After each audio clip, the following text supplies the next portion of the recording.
আজকে আমাদের ট্রান্সফরমারটা কমপ্লিট করা হলো। তো দেখতে পাচ্ছেন, আমরা আবারও আপনাদেরকে বলি, যারা লং জিবিটি ট্রান্সফরমার চান তারা সৌন্দর্যের দিকে না তাকিয়ে ভালো তার ভালোভাবে তৈরি করার সিস্টেম প্রয়োগ করুন, তাহলে চলবে। আমাদের এই ট্রান্সফরমারটা ছিল, এর আগে বলেছি আমরা 65-065 ছিল, এটা প্রাইমারিতে ছিল 17 নম্বর, সেকেন্ডারিতে 17 নম্বর। আমরা ওই তার দিয়েই করেছি, তাতে আনুমানিক আমার 15 অ্যাম্পিয়ার পারফেক্টলিভাবে আমরা পাবো। আমাদের 15 অ্যাম্পিয়ারই যথেষ্ট। আর এটার তার যে আসলে জড়া হয়েছে, এটা এই সাইডের যে তারগুলো দেখতে পাচ্ছেন, এখানে কিছু অরিজিনাল বিআরবি কোম্পানির তার রয়েছে। আর ঢাকার যে কিছু তামার তার থাকে, যে কালো কালো দেখতে পাচ্ছেন, এটা ঢাকার তার। মানে বিআরবি তারের আমি যতগুলো কোয়ালিটি দেখছি, এই গোল্ডেন কালারের যেটা সেটা বিআরবি, আর যেটা একটু কালো কালারের ওটা একটু ঢাকার তার হয়। এটা একটু দাম একটু কম, তবে আহামরি কম না, তবে এইটার কোয়ালিটিও একদম খারাপ না, মোটামুটি চলে। তবে আপনারা চেষ্টা করবেন বিআরবি তার দিয়ে করা। এই হচ্ছে আমাদের ট্রান্সফরমার, দেখতে পাচ্ছেন। যতটুকু পেরেছি চেষ্টা করেছি একটু ভালোভাবে বাঁধার। আমি সবসময়ের জন্য একটু চেষ্টা করি, দেখতে পাচ্ছেন। এইভাবে বাঁধলে সবসময়ের জন্য আপনার ট্রান্সফরমারগুলো ভালো চলবে। এর যে কোয়ালিটি দেখতে পাচ্ছেন, আর ওয়েটও মোটামুটি ভালোই আছে, 8-9 কেজির কাছাকাছি হবে, 8 কেজি 8.5 কেজি হতে পারে এটা মাপার পরে। আর এটার আমরা একটা শর্ট ভিডিও দিয়ে আপনাদেরকে দেখিয়েছি। আমরা 0.60 আগে এটাকে তৈরি করে নিয়েছি, তারপরে যে লেয়ারটা রয়েছে দেখতে পাচ্ছেন পেপার দিয়ে, এই পেপার দিয়ে আমরা সেপারেট দিয়ে তারপরে আবার আপনার 60 করেছি, 0.60 করেছি।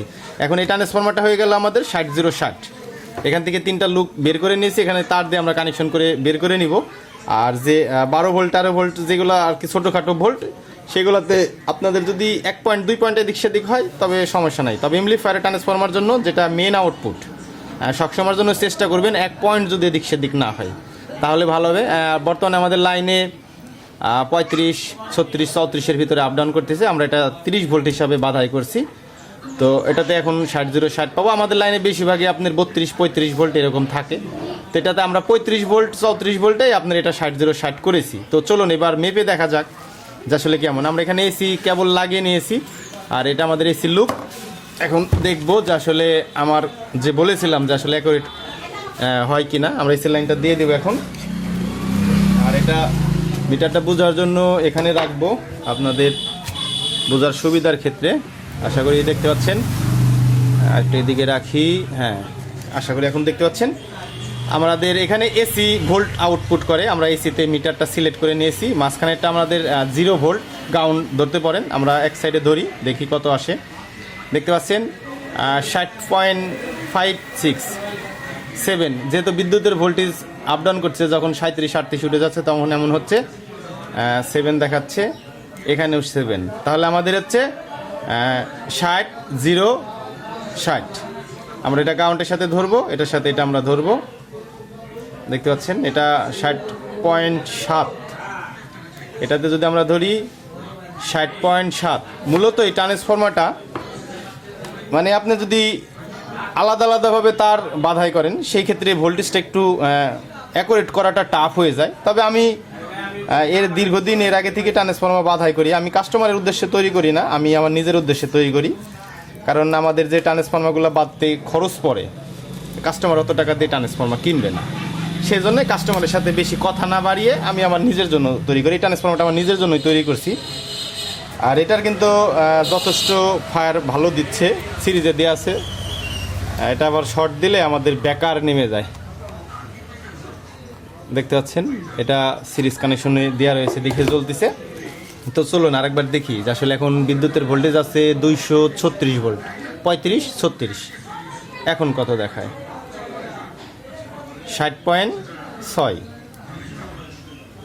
60.6। তার মানে আমার দুই সাইডেই ঠিক আছে।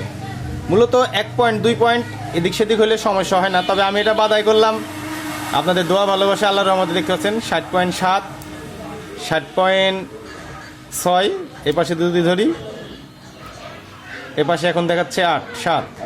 এপাশে যদি ধরি 6, 4। মূলত এটা বিদ্যুতের ভোল্টেজের যে আপ ডাউন করে সেই জন্যই, কারণ এখন আজকে প্রচুর আপ ডাউন করতেছে বিদ্যুতের ভোল্টেজ। আমরা আবার একটু জ্বালা দেখাই, দেখেন 60.6, 60.6। তার মানে অ্যাকুরেট আছে। এখন যদি এই সাইডে ধরি, যদি দেখা যায় যে এখন 5 দেখাচ্ছে, ভোল্টেজ হয়তো একটু কমছে। এপাশে যদি ধরি, এপাশেও 5 দেখাচ্ছে, তার মানে ঠিক আছে। অনেক সময় দেখা যায় আমরা গাউন্ড, এটা হচ্ছে গাউন্ডটা আমরা ধরে যদি এই সাইডে দেখি, ধরুন এই সাইডে 60.2, আবার এই সাইডে যদি আমরা দেখতে যাই 60.4। এই যে যে ব্যবধানটা, এই ব্যবধানটাই হচ্ছে এই ট্রান্সফরমার গোপনত সূত্র। এই সূত্রগুলো যদি আপনারা আসলে একটু ফলো করেন অথবা আপনি একটু চেষ্টা করেন, তাহলে অবশ্যই আপনারাও একবারে আমাদের মতন অ্যাকুরেট ট্রান্সফরমার তৈরি করতে পারবেন। মূলত প্রতিটা জিনিস কাজের একটা অভিজ্ঞতা আছে। উস্তাদ সব কিছু আপনাকে দিয়ে দিবে, কিন্তু অভিজ্ঞতা আপনাকে নিজে অর্জন করা লাগবে।